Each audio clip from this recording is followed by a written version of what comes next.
Hey everybody, it's Friday night in the shop. Hope everybody's doing well. It's a good week for me. Hope you guys had a good week. It was crazy though. Valentine's Day, I think that was Tuesday if I remember correctly. It might be Wednesday, it might have been Monday. Who knows in my world. Days tend to blend together. We had a crazy snowstorm blow in. I was picking up dinner for my wife and I and bringing it home because, we live out of town. And like the wildest, most whiteout storm blew in out of nowhere. I've never seen anything like it. It was a fight to get home. And the next morning, it looked like one of those zombie movies, where there's cars littered everywhere. There was so many cars littered on the sides of the highway and in the ditch. I couldn't believe it. It must have been bad out there. I got home just in the nick of time. Anyhow, friends, what are we doing today? Well, we're starting back on my good buddy Caleb's 288. I'm building him this saw. And friends, I'm so glad that you guys enjoyed the build on this saw. This is Hogan's 266. This is in a playlist. If you're new around here, I put everything in playlists. Please check out my playlists. We've built a ton of saws on this channel over the last 3 years. If you're wanting to learn basic power saw porting, please check out my How to Port a Power Saw series. I'm pretty proud of that series. I spent 15 or 16 weeks making that. We bought a Echo 670. I got it running. I cleaned it up. I got it running. I ran it stock, gave you guys my thoughts on it, and then we tore it down and ported it. That series is complete. That is basic porting. You don't need a lathe or anything to do what I did in that video, or video series. Please check that out. Now, this saw here, friends, a lot of you guys were impressed with how angry this saw is, and there's not hot timing numbers on this saw, friends. There's a lot of what you'd call blueprinting and piston work. We're going to do that today. I'm going to show you some of the things I do to make these things run the way they do. Better fire this thing up.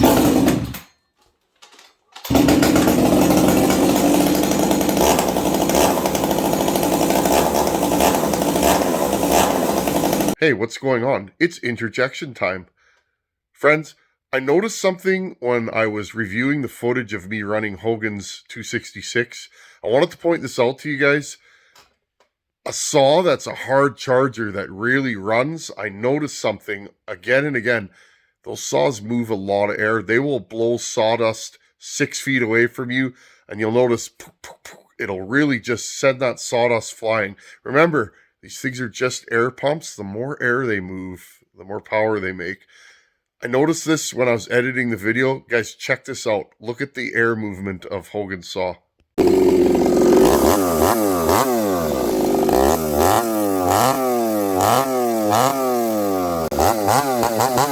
Just thought I'd jump back in. Did you guys see that? That's like 6 feet away. Little puffs of air. Amazing how much air these little motors can move.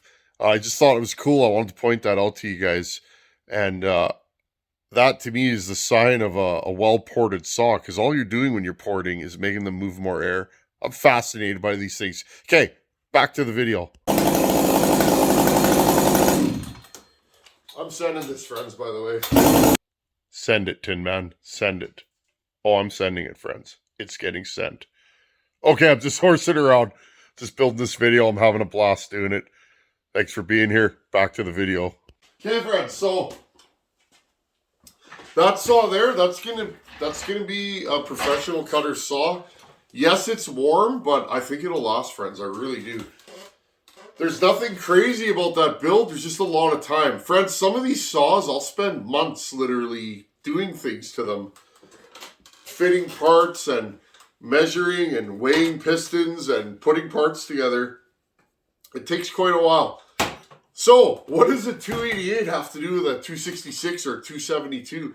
Well, it's a similar style saw. It has similar transfers. The pistons are pretty much dead ringers for themselves. They have the same intake shape. They're very similar. Now, this is a way longer stroke, bigger bore, 88 cc's versus 72. So there are some differences, but we can apply the same moves I did to that. And again, if you're interested in what I did to that, it's all on a playlist from first looking over that saw was dropped off here this summer, and I'm just finishing it now, or last summer. Did quite a bit of work to that saw, and I'm really, really proud of it and really happy with it. Now, moving forward, my buddy Caleb saw me running this 288. And in this video right here, friends,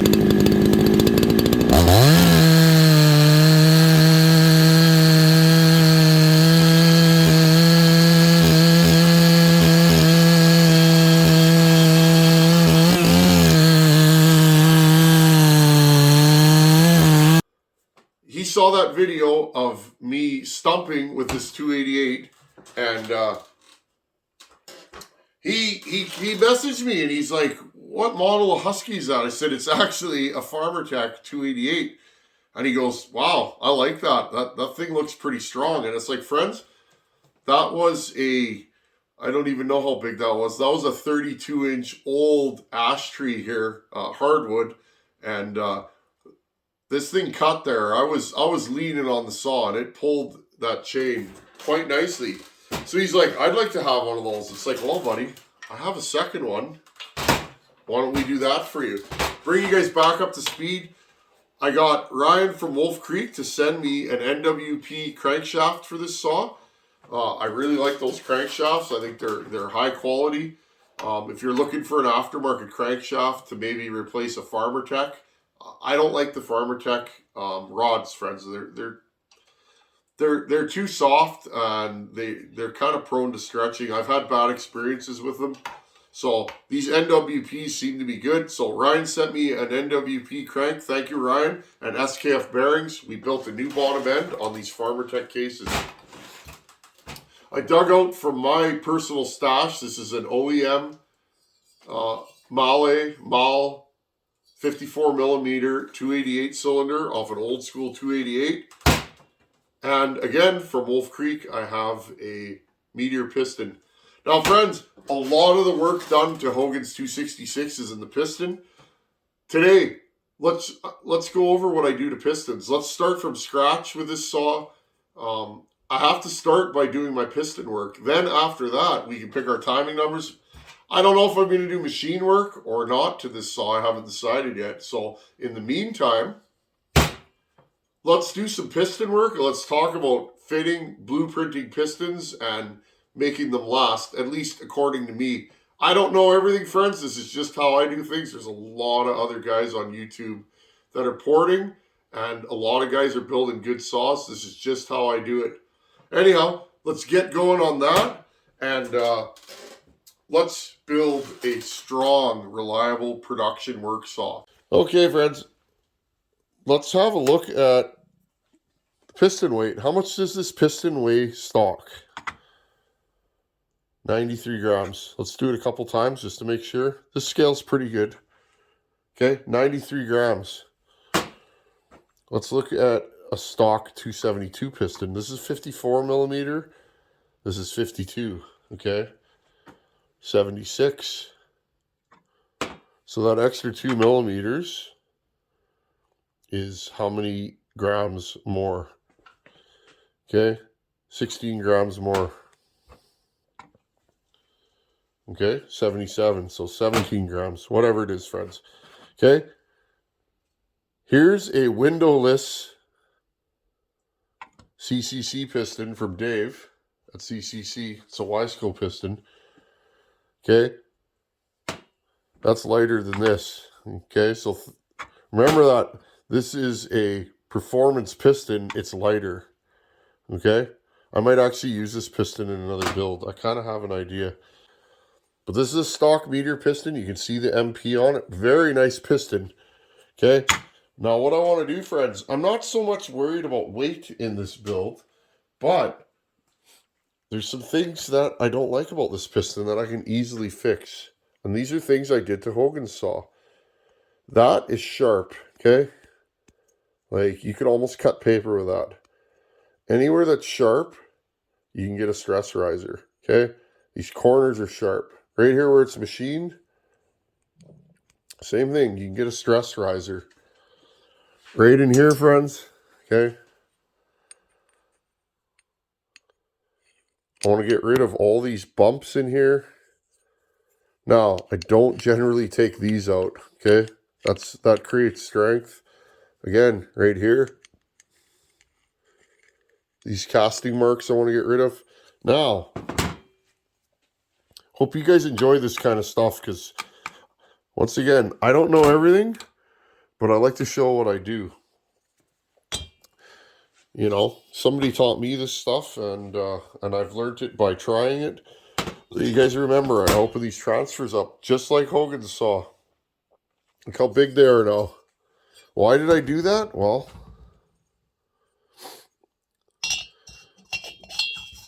stock, these transfers are blocked. They're super narrow. They only go to about here. Half of each transfer, and sometimes more, is blocked because there's no, or half of each window, friends, the windows here is blocked. The stock transfers are only this wide. Okay, I don't know why Husqvarna did that, but this saw is stifled. There's not a lot of air going through this saw stock. Now, you hear guys, a lot of guys use 288s, but a lot of pros I talk to, they were never really into them. They're kind of clumsy, and they don't make a huge amount of power. Most guys are going to carry around a 394, you know, in this era. Okay, well, a lot of it, in my opinion, and it's just my opinion, it's the transfers. Also, these saws have really short blowdown, and I know there's this whole short blowdown, long blowdown thing on the internet. I just tell it the way I see it, and maybe I'm wrong, but I think the short blowdown is because the transfers are so stifled. You'll notice new saws, 562s, 576s, 461s, all these saws that have these super long transfer runners have short blowdown. Think about it. If the air has to move 3 inches versus 1 inch, or however deep this is, you need to open the transfers longer because the air has a longer distance to move. Anyhow, friends, I didn't want this to become a transfer video, but okay, we've opened up these windows, or these transfers now. Let's do some flow work to the windows. These windows are really small. Again, compare that to a 272. Look at the size difference. 272 has way bigger windows. Okay, so we can try and open these up a bit. Now, you gotta be careful. You don't want to take too much material out of here. We can flow these and blend them a little bit and just make them nicer, okay? So, I'm going to fire up my Fordham. I'm going to take a good look at this again. Notice all these rough spots. The corners are sharp. It's sharp here. It's sharp here. Okay? I'm going to blend and smooth and sand all these. I'm going to get rid of this and this. I'm going to get rid of this ridge in here. Okay? And then, if you guys are going to do this, be careful. Don't take too much strength out of here and here and here. Okay, you can break this piston. And at 200 plus times a second that it's going up and down, when you break a piston, that's the end of that saw. And usually the bottom end goes with it too. Okay, friends, I'm going to set up my Fordham. And I won't bore you guys with the grinding, but when I'm done, I'll come back and show you. Again, look at the marks in here. We just want this thing to flow more air and maybe be a little bit lighter. Once again, before I come back, 93 grams. Okay, remember that. I'll hit you guys when I'm done. Okay, once again, here is a stock 288 piston. This is actually a Farmer Tech just for reference. Again, we have these rough casting marks in here. Okay, these lines, there's a seam. Okay, it's all sharp in there. Now here's the piston that I did work to. Notice I've gone in here. I've gotten rid of all those rough casting marks and blended it all the way to here. I don't ever touch the top. Okay. I've opened these windows up just a tad. I can't go too far on this piston. Again, here's a stock 272. Look at that. This 272 could flow more air, even stock, than this thing can. I don't like to take too much material out of here and here. I could probably go in there more, but to me, I don't think it's worth it. 272 definitely will flow more. Look at the Farmer Tech piston. The Farmer Tech piston has larger windows.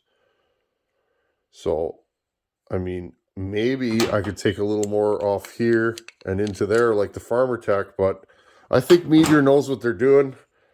So I opened these up as much as I'm comfortable with.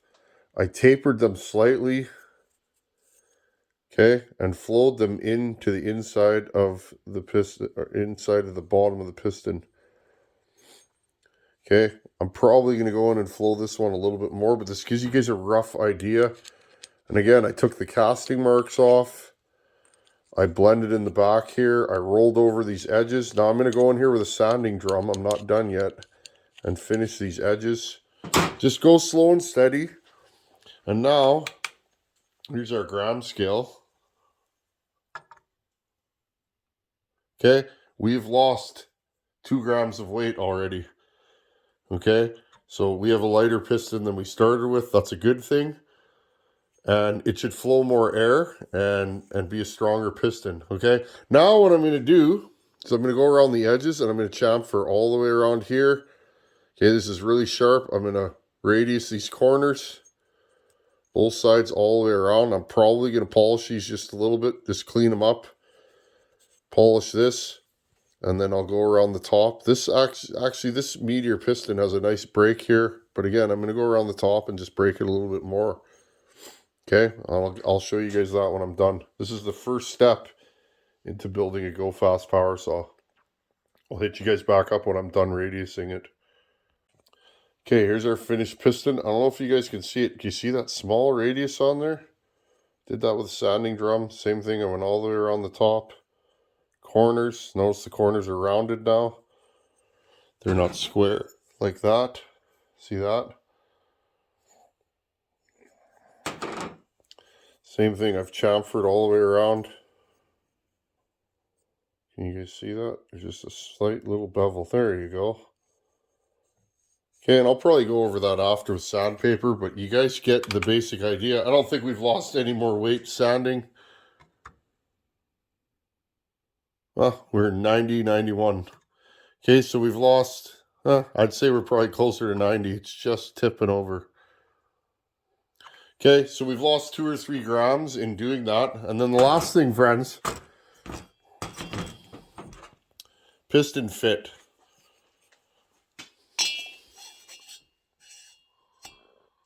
Well, we definitely...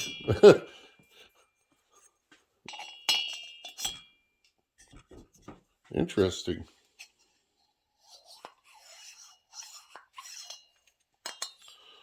Let's try that again. Piston fit. There we go. I must have had a piece of schmutz on there. And again, I'll clean all this before I put on the saw. I want this thing. See how quickly that goes down? I was talking to a buddy about this today. Okay. Now, you can file your piston, or you can put it in a lathe and turn it down. Okay. You don't want a piston that's too tight. You don't want it too loose. If it's too loose, it's going to slap, but... Okay. Now, if you really want to measure, a set of bore gauges is good. I don't have bore gauges. I use a feeler gauge. Okay, and there's different... You guys can see this. There's a little gap in there. You guys see that? There's a small gap in between the cylinder wall. There you go. Right there. The cylinder wall and the piston. Okay.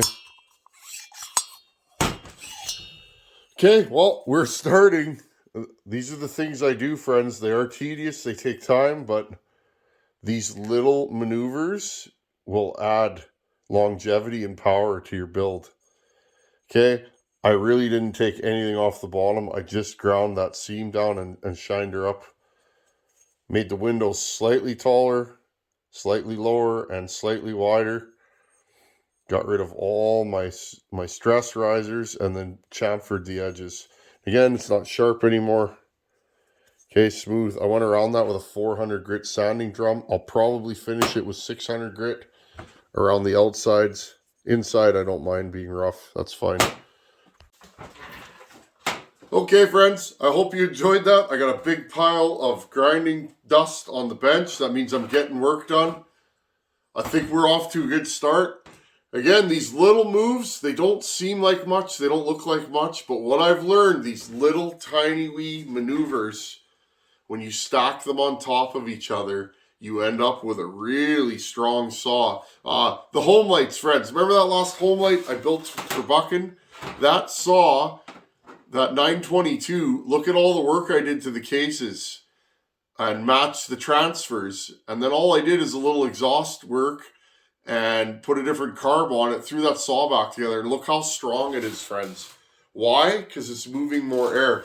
Remember that if your saw moves more air, it makes more power. That's just the way engines work. If you've ever stood next to a top fuel dragster, that thing will blow a hat off your head 10 feet away. That's how they are. Well, it's the same thing with a power saw. The limiting factor in these, friends, is the size of the bearings and they're air cooled. That's why I'm not a huge compression junkie. I understand why some guys are. There are gains to be had with compression. The problem is if you go too far in compression, your saw's going to run hot. And a production cutter, at least the ones I know, they want a saw that's easy going and restarts easy and stuff like that. And when a saw gets too hot, it doesn't. They can be very hard to start. And again, okay, I like the way this fits in there.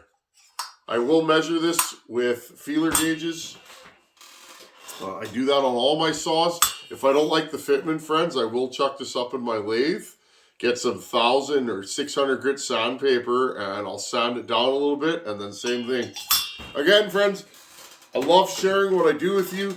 These are the little things I do. I got no secrets here, and that's why my builds take a while. This stuff all takes time, but to me, it's worth it. I put every inch of my being into every saw that I build, and this one's going to be no different.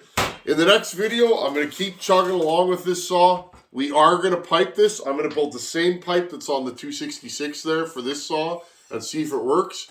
In the next video, friends, let's check the squish and let's pick our timing numbers and start roughing in our exhaust and intake.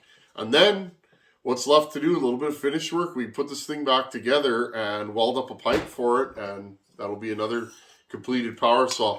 I think this thing's going to run awesome. I'm really happy with the windows now. They perfectly match the transfers. We're definitely going to be moving more air in here. Anyhow, friends, Friday night in the shop. Thanks for coming and hanging out. And thanks for being here. I appreciate you guys hanging out on this channel. And welcome to the newcomers. And for those that have been around, I totally 100% thank you for being here. Thanks for watching. Take her easy. Later.